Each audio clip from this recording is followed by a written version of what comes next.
this is Coroner, right? Yep. How you doing? Radio Free Innsmouth, episode 335, part 2 of our coverage of one of the greatest bands of all time, that being the mighty Coroner from Switzerland. You might remember towards the end of part 1, I intimated that I had a very good reason for sectioning off the last 3 Coroner albums in their own episode. That's right, Major. You did. I lied.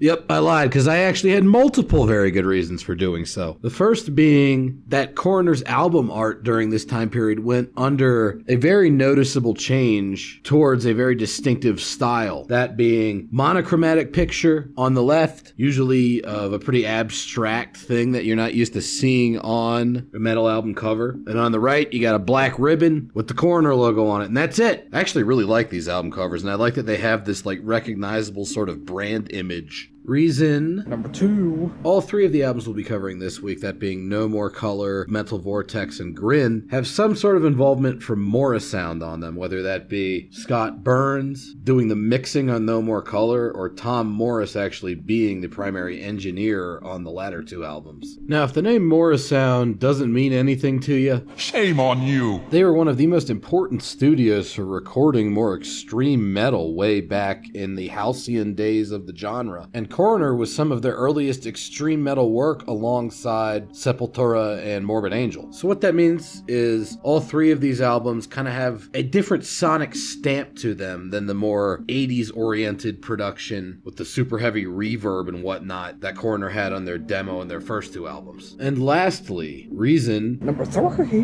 The release of these 3 albums is kind of the point at which Coroner went from being a progressive thrash metal band to a progressive thrash metal band, if that makes any sense. One of the most entertaining reviews of the first of these albums, No More Color, that I've ever read was written by Ultra Boris on Metal Archives way back in 2004. That guy was kind of like the first celebrity writer on that website. He described No More Color as being the convex hull of Punishment for Decadence and Mental Vortex as extrapolated into Good Idea space. Now, I don't know about the second part of that sentence, because, spoiler alert, Mental Vortex is pretty much tied with Punishment for Decadence as far as being my favorite Coroner album, and it is 100% one of the greatest metal albums of all time. But we'll get to that after the No More Color review. Point is, No More Color definitely sounds like a transitional album between the riff-a-rama of Punishment for Decadence and the really like textured, out there, spacey, progressive stuff they were going to start doing in earnest on Mental Vortex. And I think it's because it's sort of this transitional album that people don't seem to talk about it as much, but you definitely don't want to skip it, especially if you love older Coroner, because this is kind of the swan song for that whole style.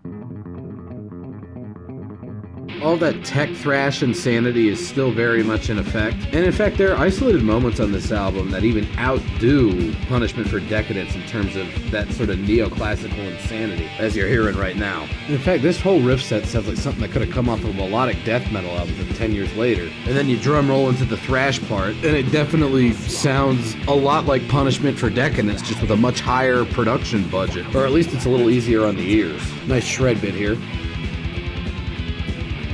When they get back into the thrashing, you can already hear that despite the title of the album being No More Color, there's a lot more variance in color going on with the palm-muted riffs. They feel a lot juicier this time around. And then stuff like this happens. I gotta say, all the progressive death metal stuff, particularly that coming out of Florida, Morrisound shit, Cynic, the softer parts of Atheist, Chuck Schuldiner's band Death.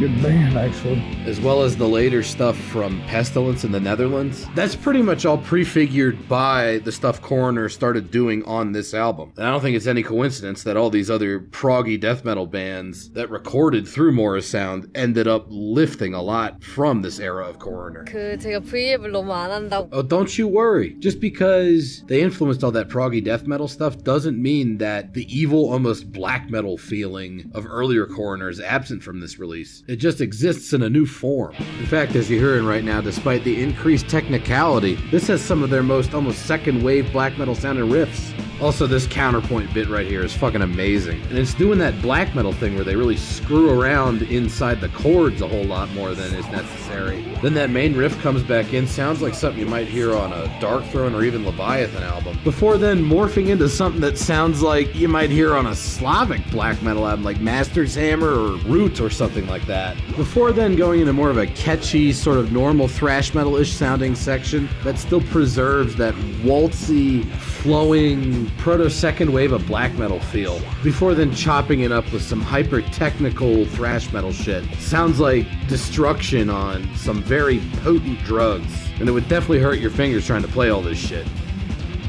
And even when it goes into the softer, more proggy parts, it maintains that nocturnal, foggy sort of feeling. I gotta think that Coroner were probably just as influential on a lot of black metal to come as they were on the more obvious death metal influence that they had. I never really see these guys get mentioned as a thrash metal band that was influential on later black metal stuff in the same way that people always bring up Destruction or Sodom or Creator, but to my ears, just as much evil black metal shit going on there. As I mentioned earlier, it's kind of funny that this album is called No More Color, because to my ears, it's a very colorful album, seeing them throwing in all these different new sonic textures, expanded chord voicings, almost as if they're consciously raging against the sterilization of the world through making increasingly wilder music. I mean, you'll get this sort of tribal drum intro and a technical guitar lead, which is then beefed up with another harmonizing line before it all comes crashing down in a mighty fashion with some palm-muted guitar riffs, which, despite the fact that they are these thrash metal chugs, have an impressive amount of left-hand technicality going on.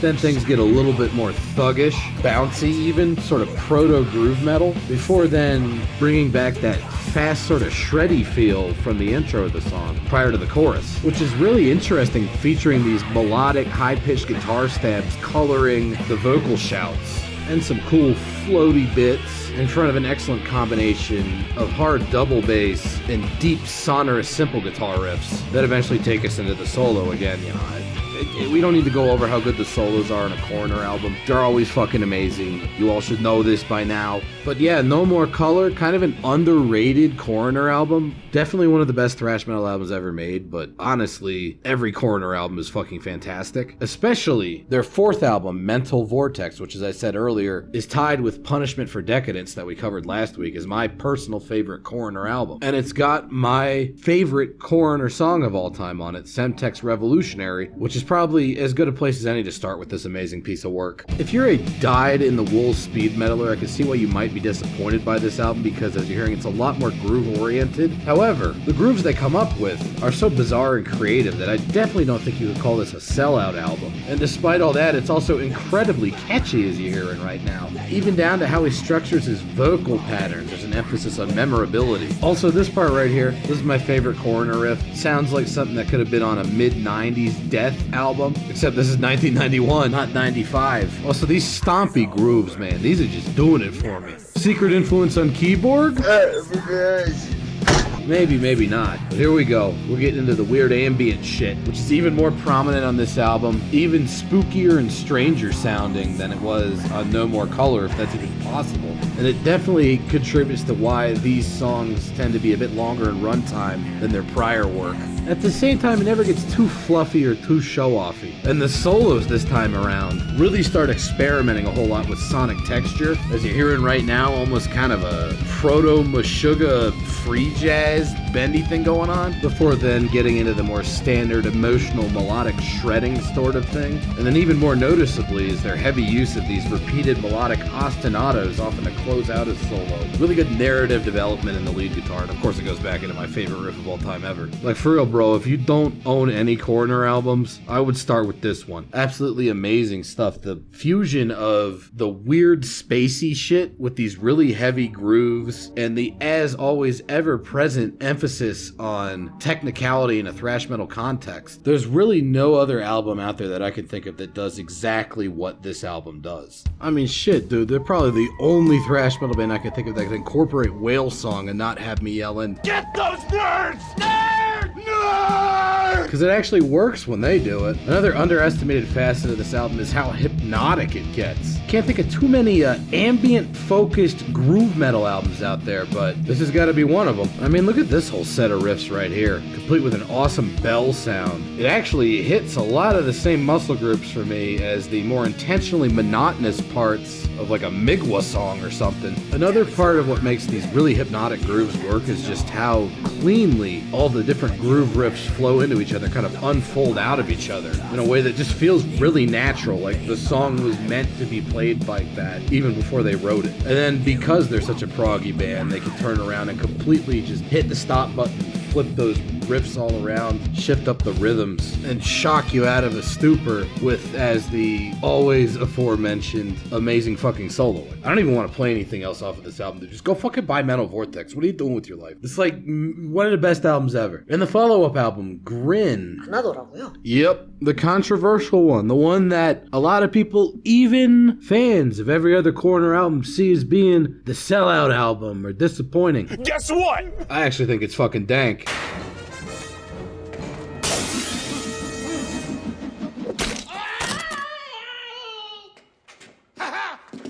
Shit before I walked in the room.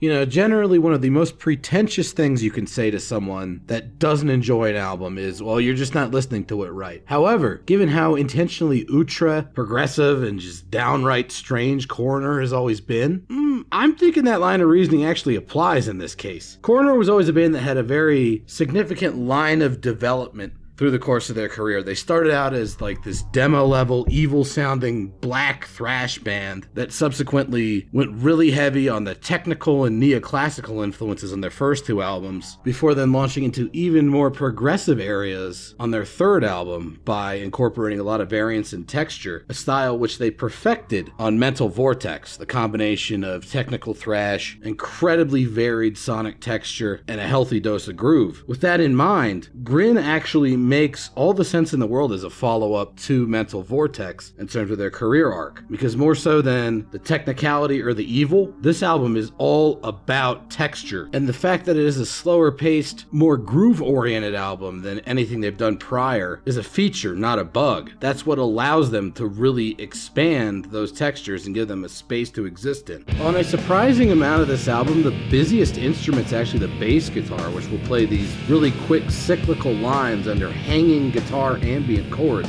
The hypnotic use of groove, the ambient use of groove, is at its most developed extent on this particular full length. And the emphasis on texture even extends to the vocals. For instance, you got sort of a verse style right here. Very robotic, sort of intentionally soulless delivery, somewhat reminiscent of Voivod. But then going into the chorus, the vocal texture completely changes to that harsh scream sort of shout that we've come to know and love from the prior Coroner albums. And then you got those cool ambient guitars and the very busy bass guitar. It's all texture, baby. And it's not like they went full nu metal and dropped the guitar solos. This album's got guitar solos at the ass, because it's a fucking Coroner album, and Coroner always has dank fucking solos. In this case, these are some of the best, most narratively varied, texturally varied bits of lead guitar that the band ever cranked out. And that healthy groove component that so colored Mental Vortex is back in full force on this album as well. In fact, I would say this is about tied with Sepultura's Arise in terms of being the best synthesis of thrash and groove out there. Almost death metal-like in its emphasis on brutality and just this like soulless, hostile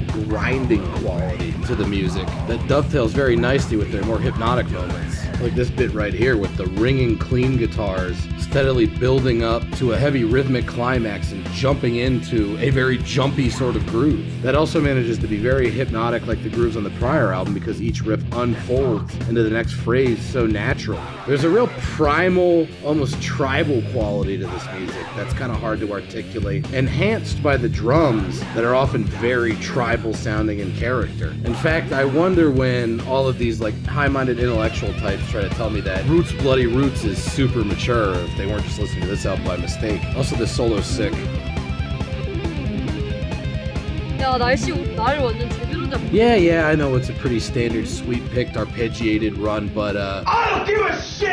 it fucking sounds cool. I guess past all of the pretentious stuff I've been slinging to defend this album, that's my real defense of it. It fucking sounds sick as hell, and it's got a lot of cool stuff on it. And it might not have been as influential as, say, Mental Vortex was, but I gotta think some bands out there, particularly bands of the proggier or more avant-garde persuasions, were listening. Cause yeah, you got your big, catchy, dumb groove riffs like this one right here, but then it leads into stuff like whatever the hell this is. Sounds like something you might hear on an Opeth album or even a later Arcturus album, like we're talking years later. And yet here it is existing on this Coroner album from 1993. And to my ears, Coroner does it better than almost any other avant-garde band. I mean, I guess maybe parts like this are a little homeboyish, but they work in the context of the song. And they do a great job of setting up more of that weird proggy stuff. That riff's back again with an even different tone to it. Now it almost sounds like something you might hear on a later Godflesh album, particularly when it wraps up. So did Coroner invent post-metal? I don't really know, but if more post-metal sounded like this, I would probably be way more into that as a genre. Because this album kicks ass. Don't listen to the haters.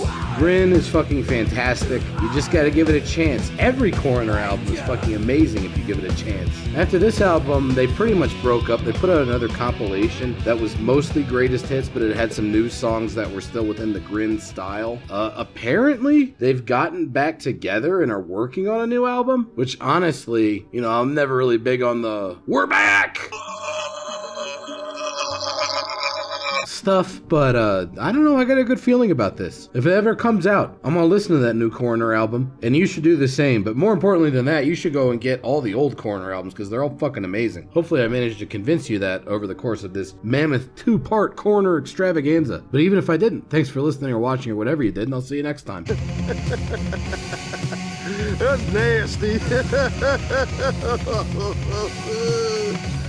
I gotta go.